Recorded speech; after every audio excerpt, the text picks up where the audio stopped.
Welcome to a week of Tutomania videos as we count down to the 100th year anniversary of the discovery of King Tut's tomb coming up on November 4th. This is part 8 of this series where I'll be telling you all about King Tut, his life, death, and his tomb. Today we are finally going to start looking at the famous tomb. Since the tombs of the pharaoh were at the highest quality, they took years to build and decorate. So Tutankhamun probably started commissioning his tomb maybe when he got back to Thebes.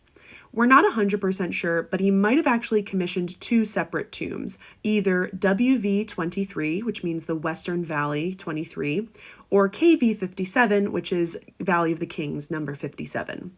These tombs later became the tombs of two of the pharaohs that followed him, Ai and Horemheb. But if you guys know, Tutankhamun was actually found in this tomb, which is labeled KV-62, Valley of the Kings, number 62. So why wasn't he buried in the other tombs?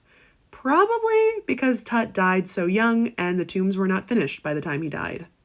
KV-62 was either a non-royal tomb or the tomb of Nefertiti, as some scholars have recently suggested.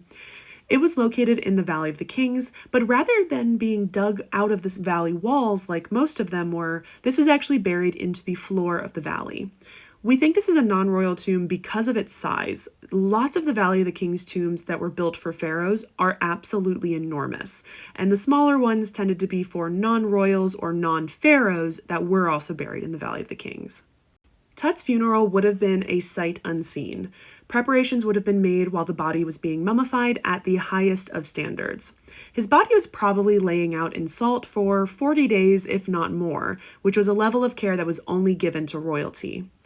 His mummification and the beginnings of his funeral probably took place at Tutankhamen's mortuary temple, but we actually don't know where it was or if it was ever even completed. It most likely was on the west side of the Nile of Thebes because it had to be close to the royal court and to the burial. But it probably was never finished, and if it was finished or parts of it were finished, it was probably dismantled by later pharaohs. Then there would have been a great procession of priests, mourners, family members, servants, carrying Tut's mummy and any burial goods. This is an image from an earlier tomb of Amenhotep III's vizier named Ramosa, which shows the extent of a funeral procession.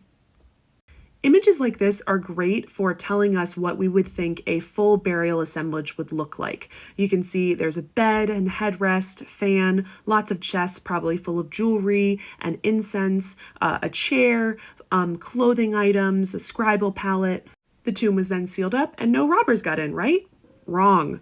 Check out the next video for a quick discussion on the 2 robberies the tomb survived.